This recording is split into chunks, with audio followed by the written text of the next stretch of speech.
Buenas noches, bienvenidos a 8 en punto. Gracias por acompañarnos este jueves en este programa. ¿Cuáles son los temas de reflexión, de análisis? Los audios presidenciales publicados por la revista Factum.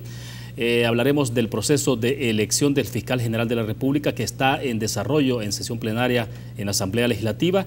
Un poco sobre el tema de aprobación de presupuesto que desde luego está amarrado, ¿no? Los dos temas neurálgicos que están en discusión en la sesión plenaria de este día tiene que ver justamente con eso, elección del fiscal general de la República y aprobación del presupuesto 2019. Queremos agradecer esta noche que nos acompaña en nuestros estudios el doctor Rafael Lorenzana, analista. Él está habitualmente con nosotros acá en el estudio. Doctor, bienvenido. Un gusto. Buenas noches. Encantado a todos de saludarlo.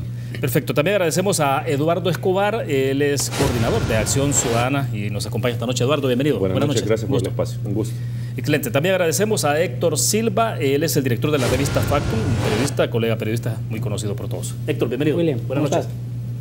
Bueno, excelente. Antes de iniciar, queremos mostrarles a ustedes, y aquí sí que es una pequeña muestra, ¿no? Porque los audios presidenciales que han revelado esta semana los colegas de la revista Factum, hay uno que tiene más o menos 22 minutos, creo que puede ser más, pero lo que hemos conocido hay un resumen de más o menos 4 minutos, el otro es como de 22 minutos, pero hemos tomado nada más una demostración. Se lo queremos mostrar a ustedes de qué es lo que se ha conversado ahí. Es un audio de minuto y 15 segundos. Lo escuchamos. Siempre hemos trabajado, presidente, en el tema del 2003, que es lo que justamente habla Diego, que es el ROE, que el ROE, lo que preguntan los gringos cuando hacen plata es ¿por qué si él dice que este dinero era o para una fundación o para una campaña de arena, el cheque viene al nombre personal, o los cheques vienen al nombre personal de Francisco Diego Flores? Los cheques vienen de Taiwán, Costa Rica, Miami. Eso es el caso del 2003. El caso del 2003. Siendo él todavía presidente. Es que es el asunto. Imagínate que él puede decir, bueno, a mí me donó 10 millones de dólares, así como te donó Taiwán. El vehículo. A mí me donó 10 millones de dólares. ¿Y qué quieren que haga? Pues venía mi nombre, entonces yo lo que hice fue endosar el cheque y lo deposité.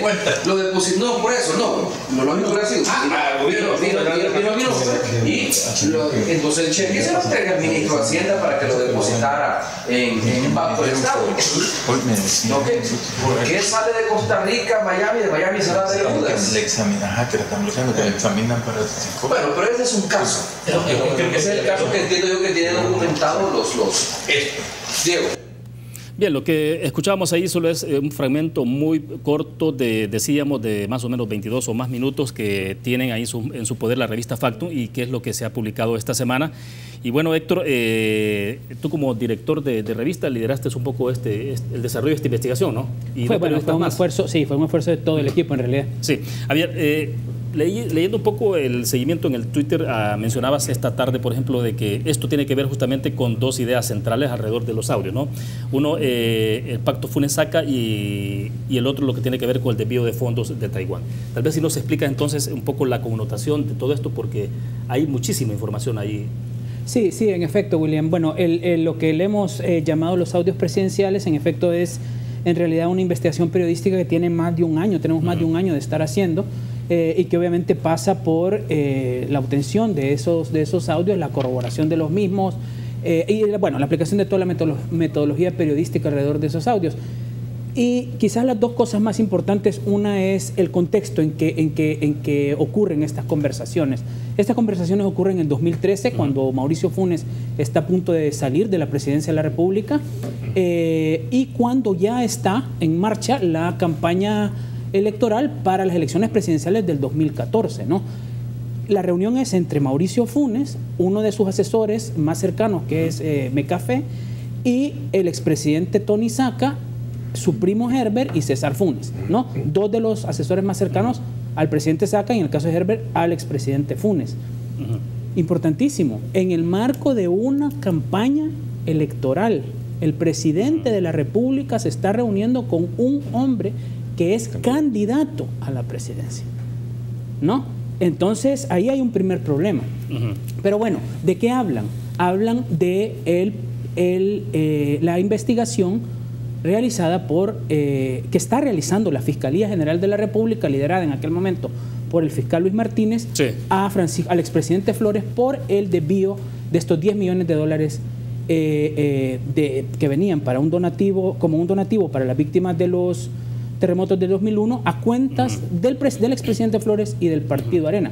Ojo, en un momento en que esa plata también sirvió para financiar la campaña presidencial de 2004 en la que Saca es electo, ¿no? Bueno, en ese contexto, ¿de qué están hablando? De conseguir el reporte de operaciones sospechosas que había emitido el Departamento del Tesoro de los Estados Unidos y que le había dado a la Fiscalía General de la República a petición de fiscales en el marco de esa investigación, ¿no? Es un documento estrictamente confidencial, ¿no? Es un documento que es propiedad de los Estados Unidos de América y que es un documento confidencial que tiene que ser autorizado por los Estados Unidos y que puede ser transmitido a petición de un ministerio público con motivos de una investigación criminal, que es lo que pasa en este caso. Bueno, de eso están hablando, ¿no? Pero las dos cosas importantes que se desprenden de estos audios y de esta reunión son, primero, la relación entre Tony Saca y Mauricio Funes, ¿no? Es decir, es una relación contra natura, es una relación que, en mi opinión, es sumamente peligrosa, fue en aquel momento sumamente peligrosa para el sano desarrollo de las instituciones del Estado. Es decir, ya hay un problema en que un presidente en funciones, el presidente de la República, se reúna con un candidato. Cuando nosotros le preguntamos al expresidente Funes por qué se reunía con él, dice, bueno, yo tenía por costumbre reunirme con los representantes de todos los partidos. Bueno, pero ese era un momento electoral, usted se estaba reuniendo con un candidato, ¿no? Se reunió con los otros candidatos en ese marco, pero además en un marco de intimidad, William, en una casa del presidente Saca, a discutir entre tragos cómo conseguir un documento confidencial para emprender una acción mediática contra el presidente Flores. ¿Es una trama conspirativa? Mira, cuando vos escuchás los audios, y es importante, invito a los televidentes a que los escuchen, porque no hay pérdida. Es una reunión de un conciliábulo que está planificando algo que no es correcto. Es más, están hablando de acciones que son ilegales. Están hablando de utilizar recursos del Estado para conseguir de forma ilegal un documento confidencial. Ojo, no lo está haciendo el fiscal general de la República. Mauricio Funes no era el fiscal general de la República. Eso era algo que correspondía a la Fiscalía General. Sin embargo, él, en esa reunión con el expresidente Saca, lo que están planificando es, a ver, pidámosle a un agente de la Fiscalía, a través de un intermediario, pidámosle ese documento. Que es el caso de Diego Escobar. Que es el caso de Diego Escobar. ¿Y cómo conseguimos ese documento? Y Mauricio Funes dice esto: nosotros podemos absorber a ese fiscal en la Secretaría Jurídica de la Presidencia. ¿Qué es eso? Eso es una dádiva. Eso es un soborno.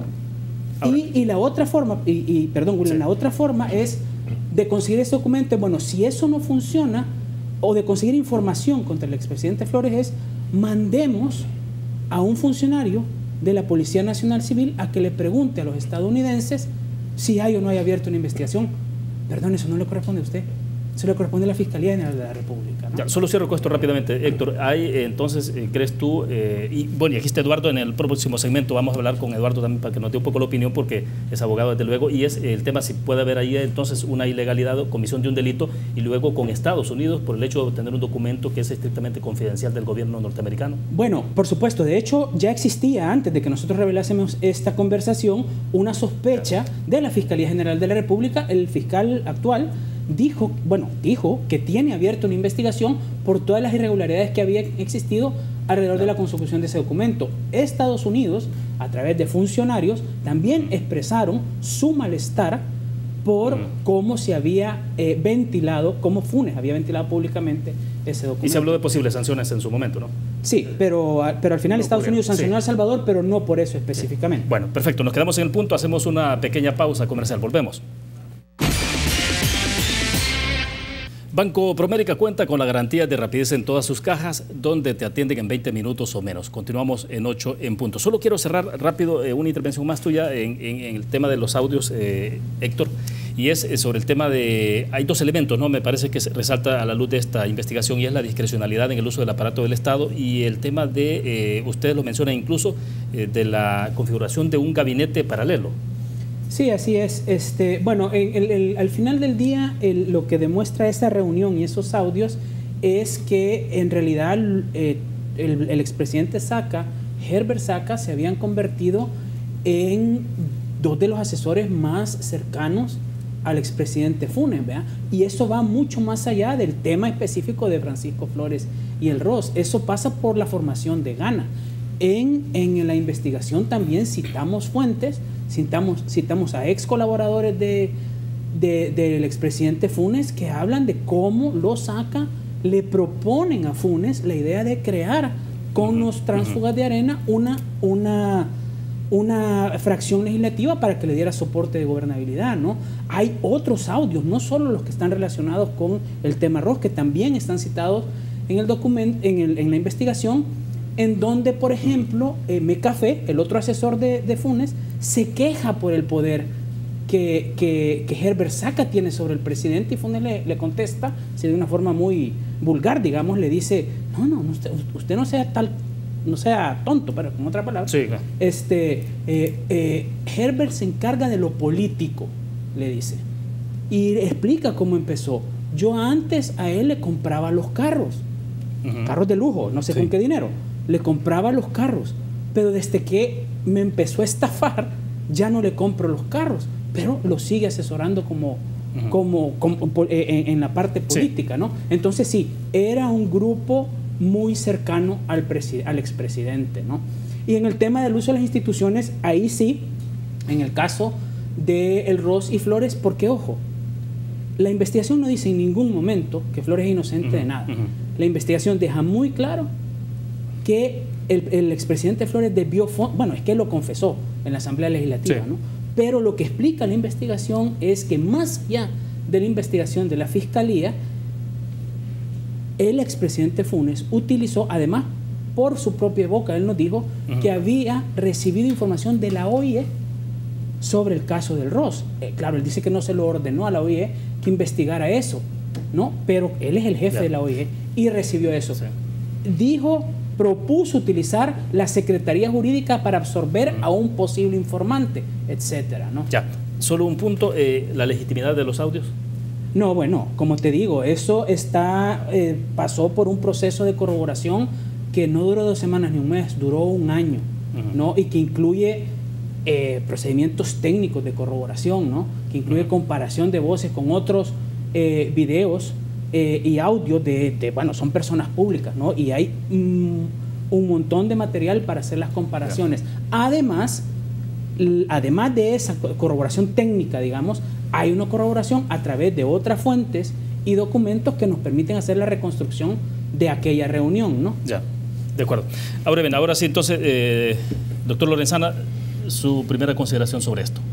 Bueno, mi primera consideración es felicitarte, Héctor. No, como dicen, hijo del tigre nace rayado, y eso, tu papá fue mi compañero, una persona que yo admiro mucho, y admiro mucho tu trayectoria, admiro mucho como periodista lo que has hecho. Esto me parece extremadamente importante en un desarrollo de algo de un proceso democrático que este país ha venido llevando desafortunadamente un poco lento, pero que hemos ido caminando, y esto es parte de esto. Nosotros, estas cosas que ahora has puesto en evidencia, era algo que se sospechaba, que se sabía, en este país, como decía un amigo mío, el país es chiquito y la memoria es tan grande. Se sabía de todo este tipo de argucias, de este trabajo conjunto Saca Funes, que cómo lo planificaron. De hecho, esa campaña era para que el presidente Saca volviera a tomar el control del gobierno, según ellos así iba a ser, y proteger a Funes, y así ya tenían su pacto que se sabía, a sotovoces se sabía que eso lo estaban haciendo. Así que para mí, yo te felicito, los felicito a ustedes por el esfuerzo, y al pueblo salvadoreño que nos demos cuenta, porque esto ha venido en un momento crítico, un momento clave, para que venga a demostrar de dónde sale Ghana, qué es lo que es Ghana, quiénes son los que forman Ghana, quién es Herbert Saka, qué están detrás, qué intereses están detrás. Y el interés de la patria definitivamente no es el interés que prevalece. Ahí hay pruebas, no podemos, los que los conocemos, los que los hemos escuchado, sabemos con solo escuchar el video, sin todo lo que ustedes, como tú mencionas, las pruebas que han tenido, nosotros sabemos que son ellos. Y sabemos muchas de las actuaciones que ahí se confirman que estaban realizando y más que hay. Entonces es importantísimo lo que han puesto en evidencia, sobre todo en el momento histórico que estamos viviendo.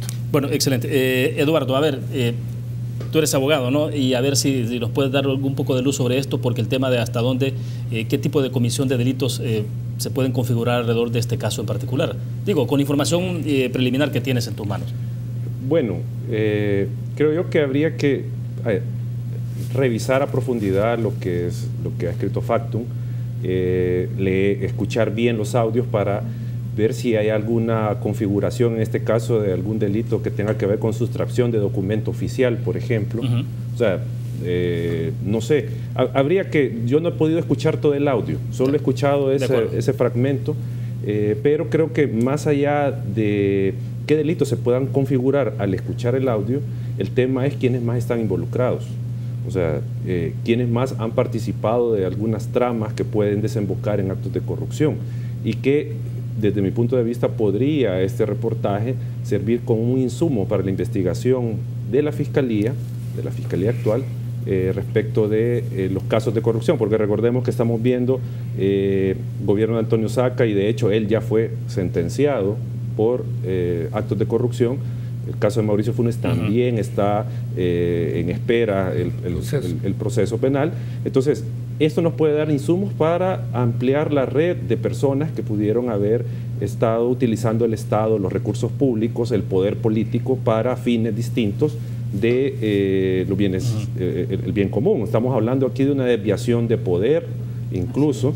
O sea, estamos hablando de eso porque se está utilizando ese poder popular que se le dio a estos funcionarios para otros fines distintos de lo que compete como presidente de la República, por ejemplo. Entonces, creo yo que habría que investigar ese tipo de cosas, y ya lo que ustedes mencionaban, siempre se ha manifestado que se sabe que hay ciertas relaciones, ciertos operadores políticos que están tras bambalinas, que están en la oscuridad, y que este tipo de negociaciones, pues, se supone que suceden, este tipo de cosas se supone que suceden, pero no tenemos una evidencia, y creo que con este audio, con estos audios, se deja en evidencia, pues, este tipo de arreglos políticos que distan de lo que al final los políticos nos dicen. ¿En qué sentido? Estábamos hablando del presidente Funes reunido con un candidato presidencial que no era de su partido, y que obviamente están en una relación cordial y de acuerdos de cara a un futuro gobierno. Entonces, habría que ver también cuánto de esto, por ejemplo, el FMLN sabe o sabía de este tipo de relaciones, que obviamente, si al final se logra determinar que de todo esto hay un interés de formar Ghana, y de hecho se formó Ghana, ¿cuánto de esto tiene participación el gobierno? Ahora, entre tantos nombres que se escuchan, aparece el nombre de Roberto Lorenzana, ¿no? Sí, pero el nombre de Roberto Lorenzana solo aparece como una persona que transmitió un mensaje del exfiscal Luis Martínez al expresidente Funes, precisamente sobre el caso del ROS. Al menos en estos audios no aparece como una persona que era partícipe de ese conciliábulo, digamos, de Saka y de Funes. Pero también lo que pasa es que también ahí hay un problema internacional, es decir, ahí el presidente Funes al publicar el ROS cometieron, junto con el fiscal anterior, cometieron un delito y fueron causantes, según tengo entendido yo, de que los Estados Unidos, propietario del documento, sancionara en cierto modo a la fiscalía, ¿o no? No, El Salvador fue expulsado, digamos, de un grupo internacional que se dedica a la investigación del lavado de dinero. Formalmente, lo que el grupo dijo para sacar a El Salvador fue que había sido por el veto que el presidente actual, Sánchez Serén, hizo a unas reformas a la ley, ¿no? Extraoficialmente, al hablar con algunas fuentes en Estados Unidos, te dicen, bueno, también había un problema desde que se filtró el documento. Puede haber influido. Pero oficialmente esa no es la razón. Y solo respecto al tema de lo que esto nos dice, ¿no? Y qué otras implicaciones puede tener, es que al final, Fíjate lo grave que es. Estamos hablando de 3 presidencias. De 3 presidencias manchadas por irregularidades, corrupción, desvío de fondos. Estamos hablando de un exfiscal general que también está preso, que desistió de investigar a uno de esos presidentes, que es el expresidente Flores. Y luego estás hablando de los otros 2 expresidentes que se auto-otorgan facultades que no tienen con fines políticos y a través de vías ilegales, ¿no? Bueno, tengo que hacer una pausa comercial. Cuando regresemos y hablemos, porque está en desarrollo, debo entender todavía la sesión plenaria y hay 2 temas centrales en discusión que de alguna forma han terminado relacionados. Elección de fiscal general de la República y también aprobación de presupuesto general de la Nación para el próximo año. Vamos a la pausa, regresamos. Bueno, mientras estamos conversando sobre los audios presidenciales de esta investigación realizada por la revista Factum, doctor Lorenzana, bueno, está en desarrollo, ¿no? La sesión plenaria todavía, entiendo que no se ha suspendido o no ha terminado, y el tema central sigue siendo elección del fiscal general de la República. Hace más o menos 2 horas se estaba hablando de que habían quedado 3 nombres ahí en agenda, el caso de Raúl Melara, Douglas Meléndez y Néstor Casaneda, ¿no? Que era el tercero. Pero bueno, ¿cómo se ve este proceso de elección a estas alturas? Porque si los diputados no eligen esta semana, pues nos vamos a ir a la vacación de fin de año. Significa que para el 5 podría haber, ¿no?, la posibilidad de que sí se retrase el proceso de elección. Sí, mire, esto ha sido una situación bastante tensa en estos momentos, porque lo han ligado junto con el presupuesto. Entonces, de lo que yo tengo entendido, Arena no da los votos para el presupuesto. El Frente quiere pactar. Ok, ustedes le damos el fiscal, pero nos dan el presupuesto tal y como está. Entonces Arena dice, no, tal y como está el presupuesto no puede ser, pero debemos negociar. Entonces, por otro lado, lo que tengo entendido también es que el Frente está, bueno, o vamos con Raúl Melara, o si la cosa se pone tan tensa, pues le vamos a dar la reelección. Ahora, esos son los actores políticos. Lo que los ciudadanos nos interesa es que realmente las instituciones funcionen. Y el fiscal, a mi entender, a mi juicio, y lo defiendo en ese punto de vista, no porque sea perfecto, porque no lo es, no porque haya actuado todo lo que ha hecho ha estado perfecto, no, pero sí es el fiscal que en los últimos años, 20 y altos años, que es el fiscal que más se ha logrado hacer en la Fiscalía General de la República. Entonces es una persona que se le quiere castigar precisamente por eso. Ahora, tenemos un problema muy serio dentro de la Asamblea, porque sí, las fracciones están queriendo unificarse y algunas tienen que, pero ahí hay un montón de diputados que si tuviéramos un país un poco más educado y de otro tipo, otro nivel, habían algunos que tendrían que excusarse porque están pendientes de investigación por la misma Fiscalía. Entonces ahí tenemos esa dualidad de cosas que hay. Una, los intereses políticos, y otra, los intereses personales. Entonces, ahorita la idea, lo mejor para el país, para que sigan todos esos procesos que ya se iniciaron, como el del presidente Funes y de otra gente que lo rodea a él y a otros que han estado cuestionados, sería que ese fiscal se le reelija.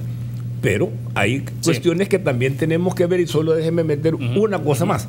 Por ejemplo, hay una lista de personas que han sido perseguidas, que han sido condenadas y que en la sala de lo civil los han dejado libres. Hay varios, hay un diputado, las esposas, y hay varios que los han dejado, y ese es el otro problema que tenemos que atarlo desafortunadamente con las diferentes salas y la Corte Plena para seguir con los casos de probidad que los han estado tratando de guardar bajo la mesa. De acuerdo. Eduardo, un poco la relevancia entonces de esta elección.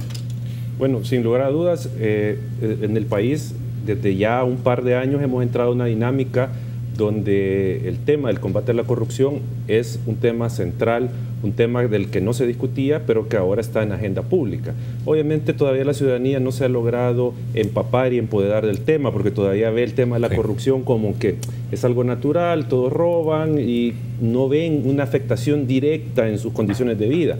Entonces, pero independientemente de eso, el tema es de que el combate a la corrupción es central y es fundamental en la actualidad en el país.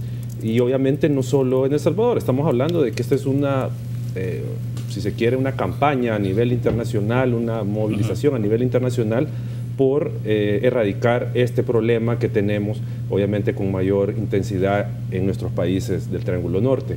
En esa medida, el papel que juega un fiscal general de la República, no solo en El Salvador, sino que en cualquier sistema democrático, es fundamental para no solo defender los intereses del Estado, sino que estamos hablando también de la persecución penal y sobre todo de aquellos hechos que configuran actos de corrupción por el impacto social que tienen. O sea, estamos hablando de que la corrupción significa que niños no tengan acceso a educación o a educación de calidad, que no puedan acceder a buen servicio de salud, etcétera, etcétera. O sea, impacta las condiciones de vida. Entonces, en esa medida, el fiscal se vuelve relevante como institución de la Fiscalía, como institución de control para el poder político. Y en esa medida es que este contexto de elección de magistrados de Corte Suprema de Justicia, elección presidencial, aprobación del presupuesto, han venido a enturbiar este proceso, o sea, ha enturbiado todo. Estas interrelaciones entre estas elecciones y estos hechos, al final han significado distorsionar el proceso de elección que debería ser en función de los intereses del país y no de los intereses particulares de partidos o sectores. Sí. Ahora, Héctor, para cerrar este segmento en tema, bueno, uno ve como esas coincidencias, no sé si necesariamente son felices ahora en estas circunstancias, pero bueno, ocurre todo este proceso de elección del fiscal general de la República, aparecen estos audios presidenciales, ahí aparece también el papel de la Fiscalía General de la República. Entonces, ¿cómo se ve en este escenario esa elección del fiscal general de la República, la importancia, la relevancia que tiene en este país para el tema de la aplicación de la justicia? Obviamente la Fiscalía, bueno, por ley está llamada a ser la punta de lanza, ¿no? Bueno, es la encargada por constitución de la investigación criminal en el país. Y en nuestros países, como decía Eduardo, el tema de la corrupción es tan relevante que, bueno, incluso en Guatemala, hace una década, el Estado guatemalteco, en consonancia con la comunidad internacional, decidió que necesitaba ayuda y llevaron la CICIG, ¿no? En ese modelo guatemalteco, esta Comisión Internacional apoyó la reforma del Ministerio Público, de la Fiscalía, que era un ente de corrupción masiva en Guatemala, un ente totalmente inoperante. Bueno, en Guatemala, en los tiempos en que mataron a los diputados del Parlacen, etcétera, hoy esa Fiscalía, independientemente ya incluso de la acción de CICIG, es uno de los entes más efectivos, al menos en la región. En El Salvador, ¿de dónde venimos? Venimos del mandato de Luis Martínez.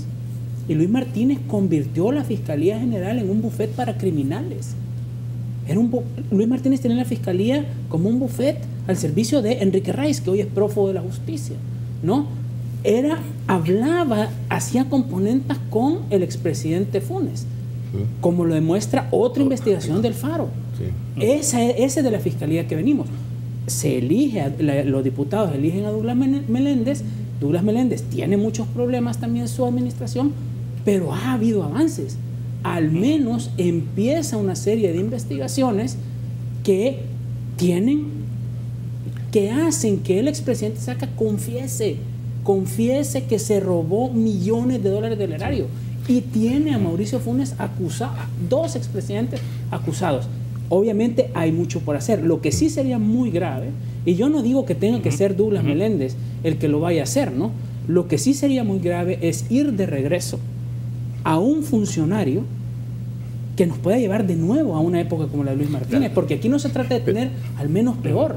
Es que esa mediocridad ya no se la puede permitir este país. En dos líneas, pero hay una cosa que yo quisiera, y es lanzar en cierto modo, porque lo podemos enlazar un reto. Si ese es el problema, como tú lo mencionas, si tiene toda la razón del mundo, que la corrupción nos está carcomiendo en este sistema, yo quisiera escuchar de los candidatos a la presidencia una condena clara y frente a la población, y acciones con sus respectivas fracciones legislativas para tomar medidas efectivas. Bueno, buen tema para que lo desarrollemos en los últimos minutos. Vamos a la pausa, regresamos.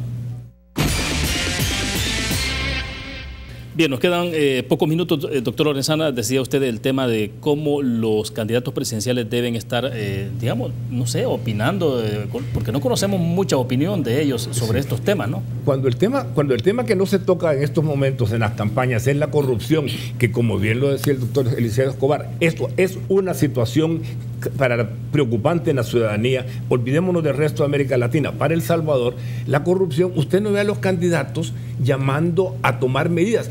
Ahí han sacado videos de que van a hacer una serie de leyes contra la corrupción y van a poner cortapisas para la corrupción, pero los ciudadanos están extremadamente en contra de ir a votar. Ni siquiera el 42%, 40% generalmente se mantienen las encuestas, que no quiere decir si va a ir a votar o no, o por quién va a votar, porque está desencantada la ciudadanía. Y los partidos políticos tradicionales, los responsables de que la gente se sienta así, que son Arena y el FMLN, no dan muestras de darle respuesta a la gente. Yo quisiera oír un Hugo Martínez diciendo, mire, y a un Carlos Calleja diciendo, nosotros no vamos a permitir la corrupción, o poniendo ciertas medidas que a la gente le den certeza. Pero ninguno de los candidatos toca el tema. Nosotros estamos monitoreando el gasto de campaña y la campaña electoral, y hemos sacado qué concepto fuerza están ocupando en sus mensajes los candidatos. Y obviamente el tema de seguridad, combate a la corrupción, salud, todo esto no aparece como los principales conceptos de la campaña. Estamos hablando que... ¿Cuáles son los conceptos?